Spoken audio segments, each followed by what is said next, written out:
Qual a diferença de sais biliares para enzimas digestivas? Enzimas digestivas são enzimas que a boca produz, o pâncreas produz, né? Amilase, protease, lipase de gordura, protease de proteína, amilase de carboidrato. Tem a amilase salivar, tem a amilase gástrica, tem a amilase pancreática, tá? E o pâncreas produz essas três enzimas que joga lá no fígado, joga lá no intestino, né?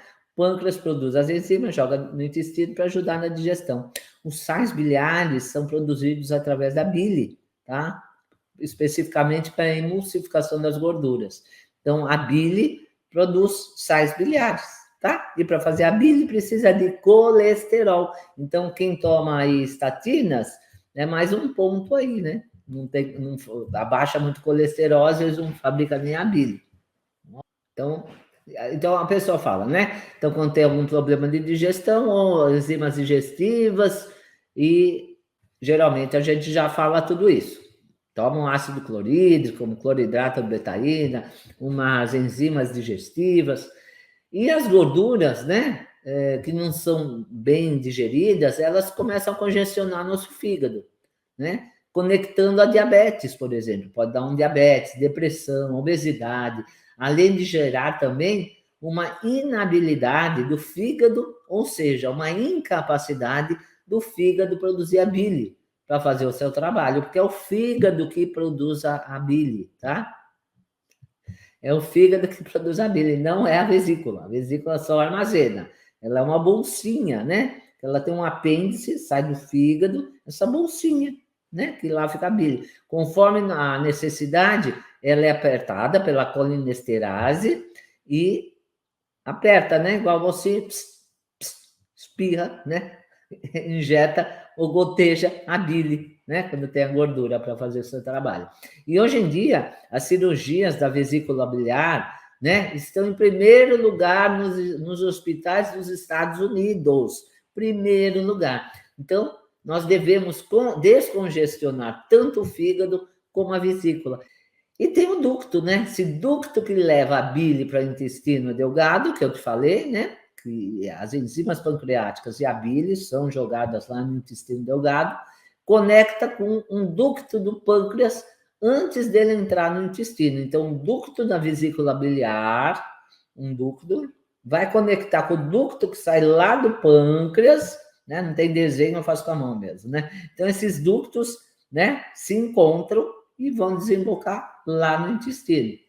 Então, o ducto que leva a bile para o intestino delgado se conecta com o ducto do pâncreas antes de entrar no intestino, em praticamente 91% das pessoas. Isso significa que se a nossa bile estiver densa, viscosa, congestionada por alimentos, por exemplo, processados, que isso não é nem alimento, é um produto alimentício, nossas enzimas pancreáticas também não vão chegar lá no intestino. Começa a entupir tudo. Aí seria o caso, por exemplo, pode te dar uma pancreatite.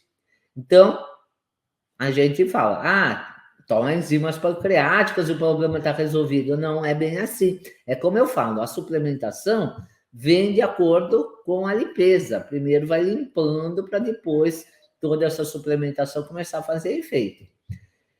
E como resultado, né, de não haver a bile, que é um modelador para o ácido, como são as enzimas pancreáticas, né, o estômago aí vai sofrer também, né? Por quê?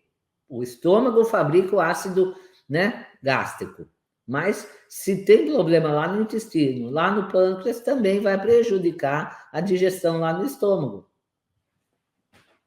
E aí começa a dar má digestão, azia, refluxo, tudo isso.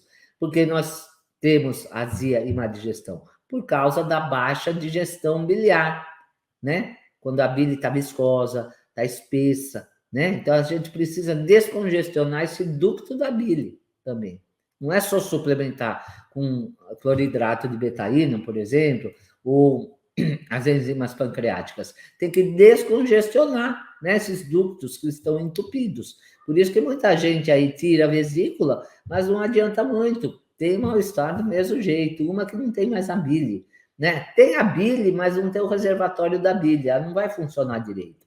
E esses ductos, até das enzimas pancreáticas, que vêm lá do pâncreas, estão entupidos, está todo viscoso, e aí vai, né, dar má digestão também, do mesmo jeito.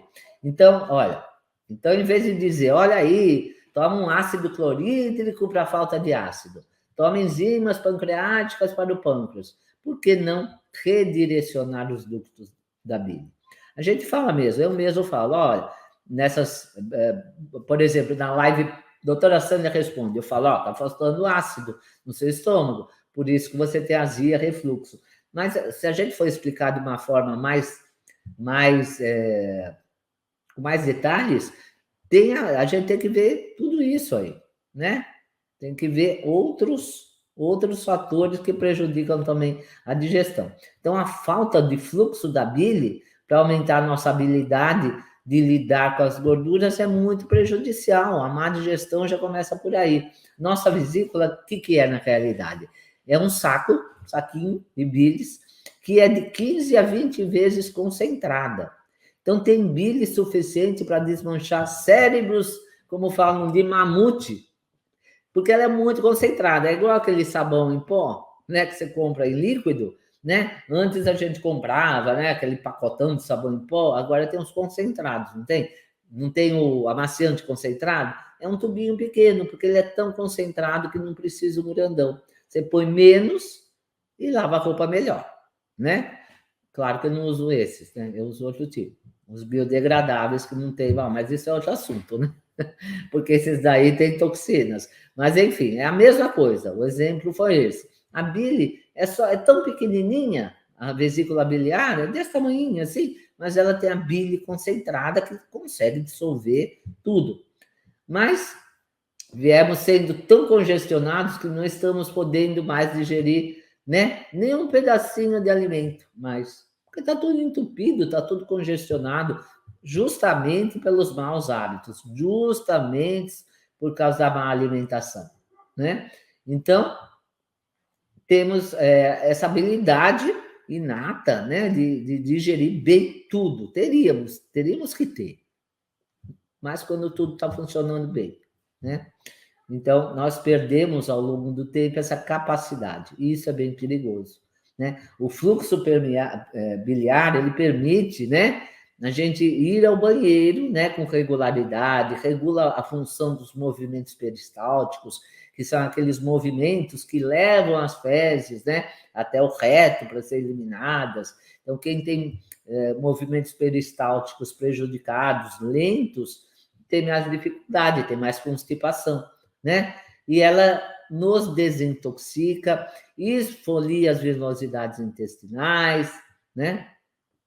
E permite o quê? A emulsificação das gorduras. Pense no detergente que você usa em casa, né? Então, você vai comer um alimento gorduroso, aquela costela lá maravilhosa, ou então um leitão à pururuca, né? Eu adoro carne de porco, mas não fica aquela gordura no prato? Você tem que passar só água? Você passa só água? Não, né? Porque ela não vai emulsificar a gordura, não vai quebrar aquela gordura. A bile é isso, é como o nosso detergente, tá? Então, ela permite a emulsificação das gorduras para liberar as que são boas para nosso cérebro e o corpo, e também para nos livrar das más gorduras e tamponar os ácidos do nosso estômago. Então, ela é seletiva, porque tem gordura boa e tem gordura ruim. A gordura boa o cérebro adora, né? Então, sem a bile, digestivamente nós estaremos com vários problemas. É exatamente isso que esses alimentos processados vêm fazendo. E isso é gordura ruim de alimentos processados, a gordura trans, tá? Gordura hidrogenada, como os óleos aí de cozinha.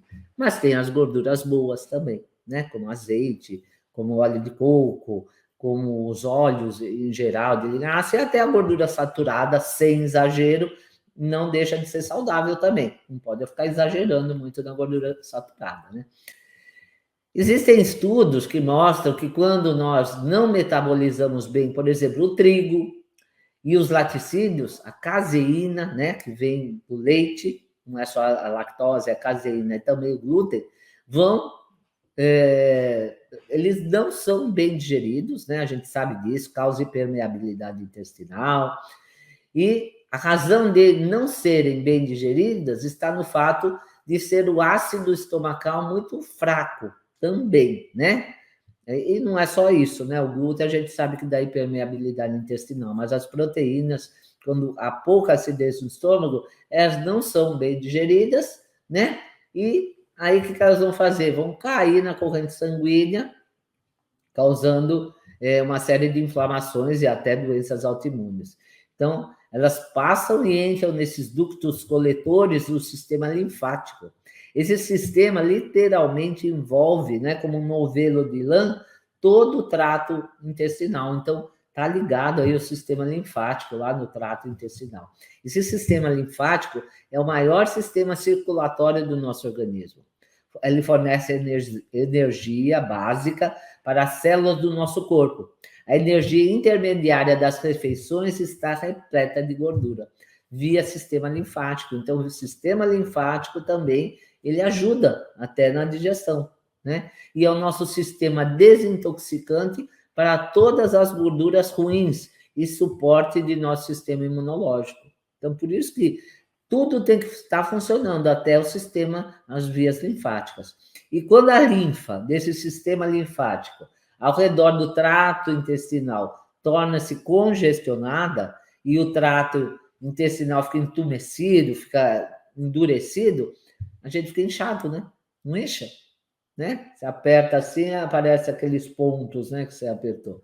Então, a linfa pode ficar congestionado e aí o que vai acontecer? Vai empurrar todas essas gorduras, esses lipídios, para formar gordura em volta da barriga, a famosa gordura visceral, criando, né, aquela pança, literalmente aquela pochete. E essa gordura visceral a gente sabe que é maligna, ela mata, né? Eu falei de gordura no fígado, que não deixa de ser uma gordura visceral, porque fígado é uma víscera, mas tem o baço, tem o pâncreas, então tudo isso fica entremeado de gordura, tá? E também há pesquisas, né, que sustentam tudo isso é comprovado. E há também linfa abaixo de nossa pele, embaixo da pele tem linfa também. Quando a linfa em torno do nosso intestino fica congestionado por causa de uma digestão, de uma má digestão, né? Por causa dessas proteínas também difíceis de ser digeridas, por isso que eu falo que carne vermelha não é para ficar comendo todo dia. Essa linfa entra na nossa pele, causa erupções cutâneas, muita gente com problema de pele aí, então é por causa disso também, irritações na pele, o que nos leva a pensar sobre o problema relacionado com o glúten, né, presente nos grãos, mas isso daí é só mais um detalhe para você saber que não deve comer glúten, e fora isso, temos que realmente fazer uma reeducação alimentar, que não é só glúten e laticínios, né? Então, recentemente foi descoberto pela Universidade da Virgínia, cerca de 2 ou 3 anos, né, atrás, um sistema linfático encefálico, né, com os linfonodos cerebrais, que é o famoso sistema linfático, né? Então, esse sistema linfático, que é a glia, micróglia, né? Nossa micróglia no cérebro é nosso sistema de defesa. E ela tem que estar funcionando, esse sistema da glia, né? Para limpar, né? E levá-la para o fígado. Então, esse sistema linfático, ele drena 3 quilos de produtos químicos tóxicos, retirando no nosso cérebro, né, todo dia ter essa limpeza. Quando essas linhas cerebrais estão congestionadas, porque as linfas intestinais também estão, né, são parte de todo esse sistema do corpo, então tudo congestionado, né, as vias cerebrais não conseguem drenar. Então, agora estão diretamente ligadas à ansiedade, à depressão, declínio cognitivo, infecções, inflamações, condições autoimunes, doenças neurodegenerativas, principalmente o Parkinson, né? Que está muito ligado ao sistema da proteína tau, né? E das beta-amiloides. Então, porque não está sendo bem drenado, bem limpo tudo isso. E por que acontece todo esse problema? Vem lá do intestino, vem lá do fígado, vem lá de congestionamentos, né? De todo esse sistema aí. Que o que eu quis dizer é que afeta o cérebro, afeta outros órgãos, afeta a sua digestão. Então, por isso que é tão importante limpar não só a vesícula, como o fígado e os ductos biliares. E esses ductos, né, que sai da bile, se encontra com com o ducto pancreático também, né? Então, o pâncreas também está ligado a tudo isso.